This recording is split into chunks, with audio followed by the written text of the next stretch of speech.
Question, Monsieur le Ministre. La première, expliquez-nous le système de financement innovant. Je veux construire un barrage, un CHU, je veux construire, je ne sais pas, un port ou un aéroport. Je peux le faire construire par un partenaire privé ou un ensemble de partenaires privés. C'est eux qui vont investir, c'est eux qui vont le réaliser.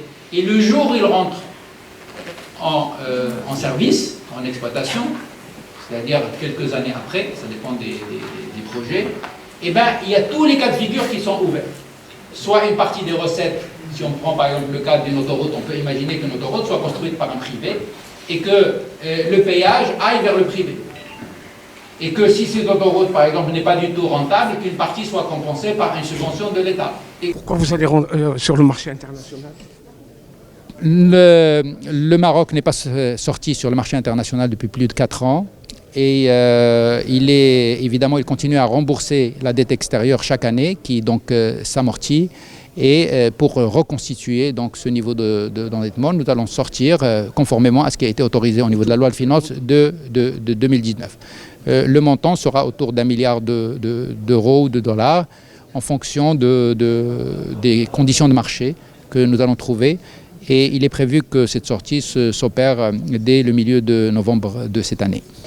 Et nous préparons la loi de finances 2020 dans le cadre d'un certain nombre d'hypothèses qui visent une croissance de 3,7% pour 2020 et un déficit budgétaire de 3,5%, moyennant la mise en place d'un certain nombre de mécanismes innovants et dont certains pour la première fois au Maroc, mais qui nécessitent la préparation ou l'adoption d'un certain nombre de lois, notamment la loi sur les partenariats publics-privés et ainsi que d'autres lois qui concernent l'entreprise. Mais ceci dit, globalement, le projet de loi de finances s'articule autour de 3 axes principaux. 2 qui concernent le volet social, puisqu'il y a le soutien aux secteurs sociaux, l'éducation et la santé, pour lesquels on a consacré 91 milliards de dirhams et la création de 20 000 postes budgétaires. Et un axe qui concerne la réduction des inégalités et le soutien au pouvoir d'achat.